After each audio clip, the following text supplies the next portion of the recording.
फिर बता रहे हैं कबीर जी धीरज को अंग में।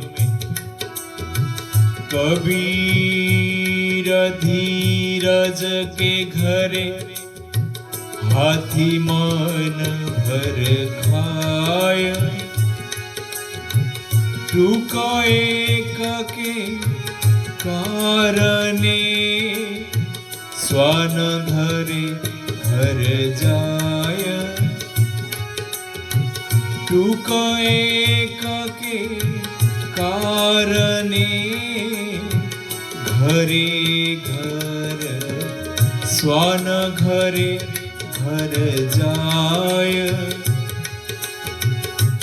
धैर्य धारण करने से अपने स्थान पर ही हाथी मन भर का आहार पाता है, परंतु एक टुकड़े के लिए कुत्ता घर घर दौड़ता है, घर घर दौड़ता है।